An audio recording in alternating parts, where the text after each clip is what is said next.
السلام عليكم ورحمة الله وبركاته. الحمد لله الواحد القهار. الصلاة والسلام على رسوله المختار وعلى آله الأطهار وأصحابه الأخيار. أما بعد فقد قال الله تعالى في القرآن العظيم والفرقان المجيد بعد أعوذ بالله من الشيطان الرجيم بسم الله الرحمن الرحيم.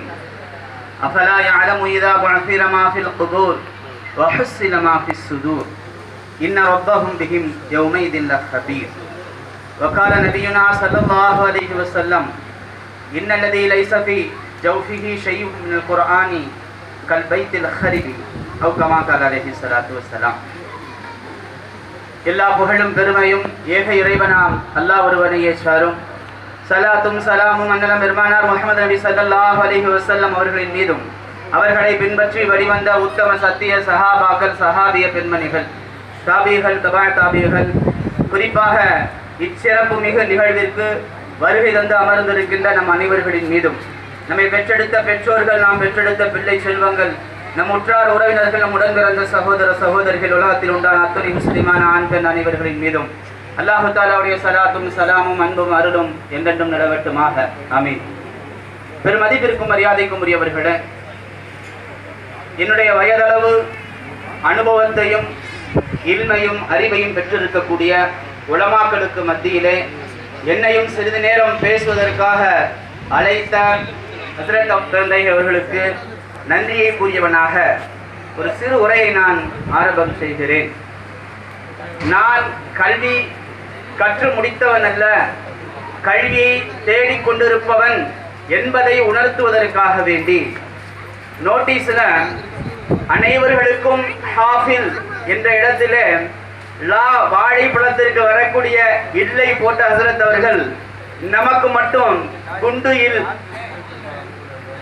அப்படின்னு போட்டிருக்காங்க. பார்த்தீங்களா, எல்லாருக்கும் ஹாஃபில் அப்படின்னு லா இருக்கு, நமக்கு மட்டும் ஹாஃபில் அப்படின்னு இல்ல இருக்கு, குண்டு இல், பள்ளிக்கு வரக்கூடிய இல்ல இருக்கு. ஹாஃபில் அதுக்கு அர்த்தம் தெரியும் எல்லாருக்கும், குர்ஆனை மரணம் செய்தவர்கள் என்பதாக அர்த்தம் அனைவரும் தெரிந்தது. நீங்கள் இன்னும் தெரிய வேண்டி இருக்கிறது என்பதற்காக ஹாஃபில் லாம் போட்டிருக்காங்க. அதுல நான் தேடி பார்த்தேன், ஹாஃபில்னா என்னென்ன அர்த்தம் இருக்கு, அதுல ஒரு இல்ம், அது ஒரு கல்வி, தேட வேண்டும் என்பதற்காக போடப்பட்டிருக்கிறதோ என்கின்ற ஒரு எண்ணம். ஆம், ஹாஃபில் என்பதற்கு காமில் முழுமையான என்று ஒரு அர்த்தம் இருக்கிறது. ஹாஃபிலோடு தே சேர்த்து ஹாஃபிலா என்று சொன்னால் பஸ் என்கின்ற அர்த்தம் இருக்கிறது. ஹஃபுலா என்று சொன்னால் பார்ட்டி, கட்சி என்கின்ற அர்த்தம் இருக்கிறது. ஒரு இல்லின் மூலமாக 3 விதமான அரபி வார்த்தைகளை நான் தெரிந்து கொள்ளக்கூடிய ஒரு வாய்ப்பை ஏற்படுத்தி தந்த ஹசரத் அவர்களுக்கு மீண்டும் ஒரு நன்றியை நான் தெரிவித்துக் கொள்கிறேன்.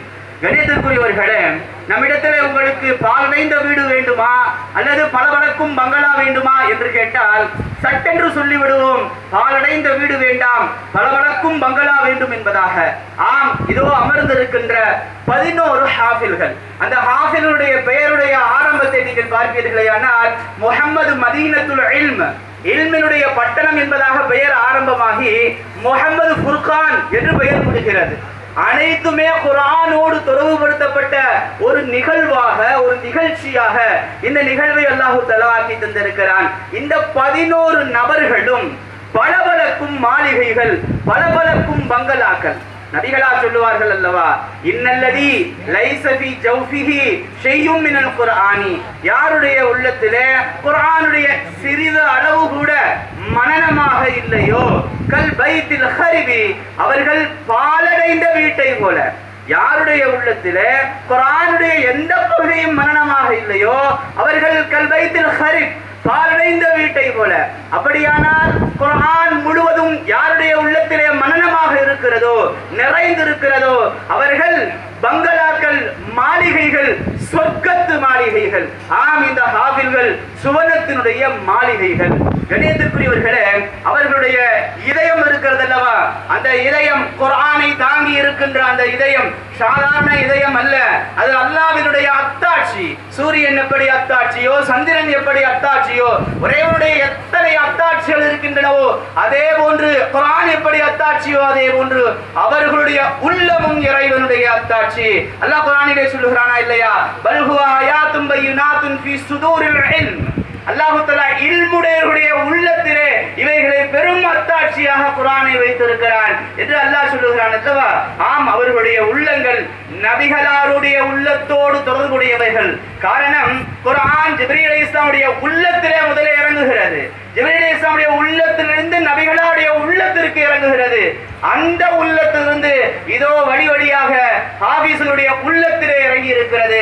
ஆம், ஹாபிஸாக்களுக்கும் நபிகளாருக்கும் இதய சம்பந்தம் இருக்கிறது, நெஞ்சார்ந்த தொடர்பு இருக்கிறது. ஆம், இவர்கள் இந்த ஹாபிஸ்கள் நபிகளாரோடு நெஞ்சார்ந்த தொடர்புடையவர்கள், உள்ளத்து தொடர்புடையவர்கள். கணியத்திற்குரியவர்களே, கியாமத்துடைய நாளையிலே கபரிலிருந்து எழுப்பப்படுகின்ற பொழுது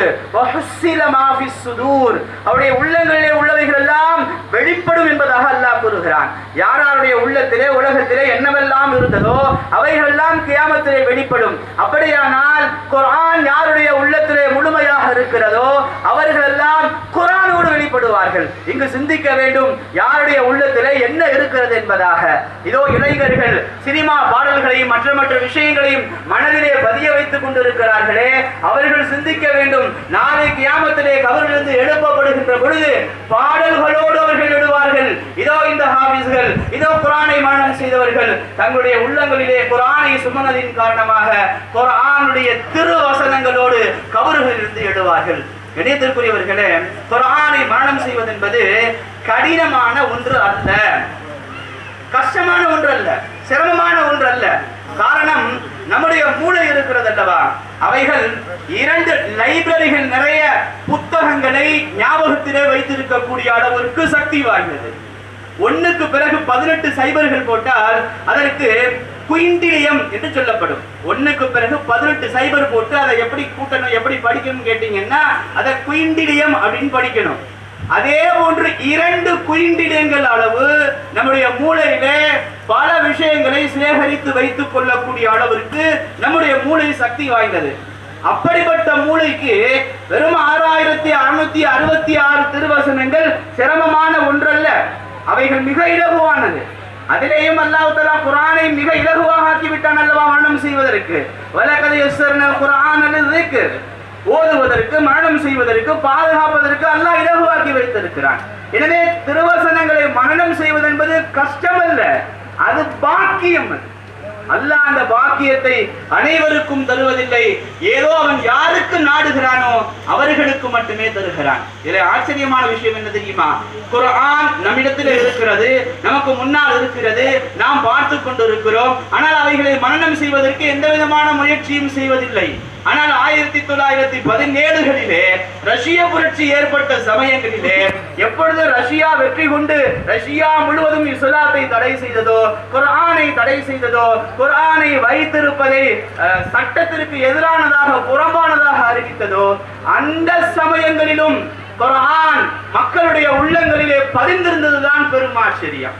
இமாம் ஜுல்ஃபிகார் ரஹ்மத்துல்லாஹி அலைஹி அவர்கள், நான் டாஷ்கண்ட் செல்கின்ற சமயத்திலே ஒரு 49 வயது மிக்க ஒரு பெண்மணியின் இடத்திலே வந்து, நீங்கள் முஸ்லிமா என்று கேட்டால் ஆம் என்று சொன்னேன். உங்களிடத்திலே குர்ஆன் இருக்கிறதா என்று கேட்டால் ஆம் என்று சொன்னேன். எடுத்து காண்பியுங்கள் என்று கேட்டால் நான் எடுத்து காண்பித்தேன். குர்ஆனை வாங்கி கண்ணிலே ஊற்றி நெஞ்சிலே ஊற்றி கண்ணீர் வடிக அழுத வண்ணமாக முத்தமிட்டு விட்டு சொன்னால் அந்த பெண்மணி, என்னுடைய பெற்றோர்கள் முஸ்லிம்கள், எனக்கு 49 வயதாகிறது, இதுவரை குர்ஆனை நான் பார்த்ததில்லை, இப்பொழுதுதான் நான் பார்க்கிறேன், அல்ஹம்துலில்லாஹ் அல்ஹம்துலில்லாஹ் என்று சொன்னார்.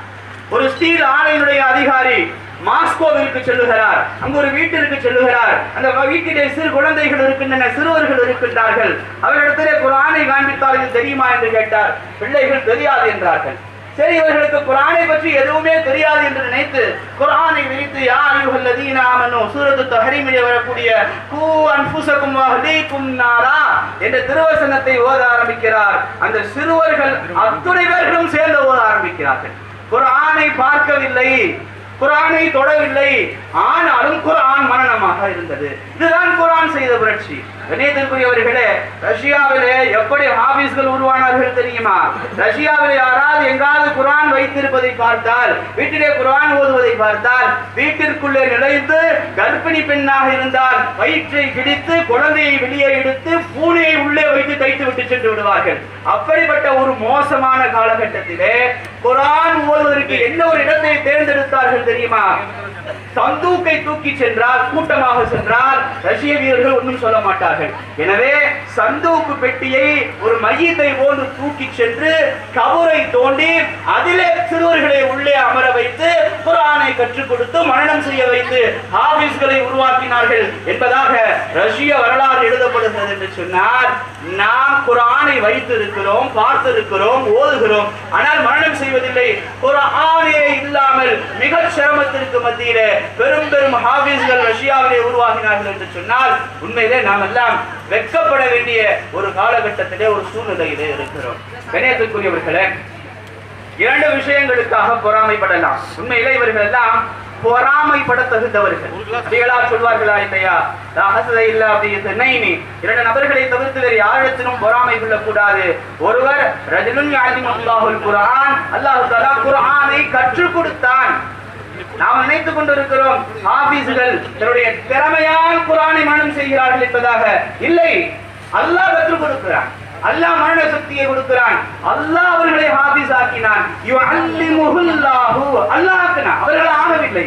ஹாபிஸ் ஆனவர்களை அல்லாஹ் ஆக்குகிறான். எத்தனை பேர் குர்ஆனை ஓத ஆரம்பித்து விசு ஓத ஆரம்பித்து மதரசாவிலிருந்து பாதியை டிஸ்கண்டினியூ சென்றவர்கள் எத்தனை பேர்? அவர்களுக்கெல்லாம் அல்லாஹ் நாடல, அல்லாஹ்வுடைய நாட்டமில்லை, அல்லாஹ் கற்றுக் கொடுக்கவில்லை. இவர்களுக்கு அல்லாஹ் நாடினான், அல்லாஹ் கற்றுக் கொடுத்தான், அதனால் ஹாபிஸ் ஆனார்கள். என்ன செய்கிறார்கள்? அவர்கள் திருவானா அல்லைவானா அந்நஹாரி, அவர்களை இரவிலும் பகலிலும் முழுமையாக யார் ஓதிக்கொண்டிருக்கிறார்களோ அவர்கள் பொறாமைப்பட தகுந்தவர்கள். இந்த ஹதீஸ்ல ரெண்டு விஷயம் ஞாபகத்தில் வைக்கணும். ஒன்னு பொதுமக்களுக்கு, இன்னொன்னு ஹாபிஸ்களுக்கு. பொதுமக்கள் இந்த ஹாபிஸ்களை பார்த்து பொறாமப்படணும். ஆஹா, குர்ஆன் ஓதுகிறாரே, ஆஹா மனனமாக ஓதுகிறாரே, ஆஹா ஓதிக்கொண்டே இருக்கிறாரே, நமக்கு அந்த வாய்ப்பில்லையே, 40 வயதாகிவிட்டது, 60 வயதாகிவிட்டது, இன்னும் அலிஃப் பா தெரியவில்லையே, குர்ஆன் ஓத தெரியவில்லையே, அல்ஹம்து தெரியவில்லையே, குல் ஹுவல்லாஹு அஹத் தெரியவில்லையே, முறையாக தெரியவில்லையே, சரியாக தெரியவில்லையே, வருத்தப்படணும், வெட்கப்படணும், பொறாமப்படணும். இது பொதுமக்களுக்கு. ஹாபிஸ்கள் அதை இரவு பகலாக ஓத வேண்டும். ஏதோ தராவீஹ் வந்துச்சு, தராவீஹ் சமயத்துல குர்ஆனை எடுத்தோம், ஓதுனோம், முடிச்சோம் என்பது கிடையாது. ஒவ்வொரு ஹாபிஸும் ஒரு நாளைக்கு குறைந்தபட்சம் ஒரு ஜுஸுவாவது ஓதியே ஆக வேண்டும். அதிலும் தொழுகை சமயங்களிலே ஒவ்வொரு தொழுகையுடைய முன்சுன்ன தொழுது விட்டு கிடைக்கின்ற அந்த 10-20 நிமிடங்களிலே கண்டிப்பாக 1/2 ஜுஸு ஓதி முடிச்சிடலாம். அப்படி பார்த்தா ஒரு நாளைக்கு 2 ஜுஸு ஓதலாம். ஆனா சொல்றதுக்கு ஈஸியா இருக்கும், கேட்கறதுக்கும் நல்லா இருக்கும், பண்றதுக்கு தான் கஷ்டமா இருக்கும். ஹாபிஸ்கள் ஞாபகத்திலே வையுங்கள். தயவு செய்து குர்ஆனை இத்தோடு தொடர்பை முடித்துக் கொள்ளாமல், இன்ஷா அல்லாஹ் இதற்கு பிறகு நீங்கள் ஊர்களுக்கு சென்று விட்டாலும் குர்ஆனுடைய தொடர்பை விட்டு விடாதீர்கள். நீங்கள் அதனோடு தொடர்பிலே இருங்கள், ஓதிக்கொண்டே இருங்கள். அப்பொழுதுதான் ஆழமாக மனதிலே பதியும். எதுவரை ஓத முடியும் தெரியுமா? நாளை கியாமத்து நாளையிலே அல்லாஹ் சொல்லுவானா இல்லையா? இக்ராவு, ஓதுங்கள், வர்தகு, ஏறுங்கள், சோனத்திலே ஏறிக்கொண்டே இருங்கள், வரத்தில் திருத்தமாக ஓதுங்கள், அவசரப்பட்டு ஓதாதீங்க, மெதுமெதுவா ஓதுங்க, சொர்க்கத்துல ஓதுங்க. எங்க ஓதி முடிக்கிறீங்களோ அதுதான் சொர்க்கத்திலே உங்களுடைய இடம் என்று அல்லாஹ் சொல்லுவானே, அதுவரை நீங்கள் ஓதிக்கொண்டே இருங்கள். இன்ஷா அல்லாஹ் சொர்க்கத்திலே உங்களுக்கான இடம் நிச்சயிக்கப்பட்டிருக்கிறது. அல்லாஹு தஆலா அப்படிப்பட்ட ஹாபிஸ்களாக சைக்கினை இஷாரா வந்துருச்சுன்னு நினைக்கிறேன், முடிக்க சொல்லி ஆக்கி அருள்வானாக. வாஹிர் தவானா அல்ஹம்துலில்லாஹி ரப்பில் ஆலமீன்.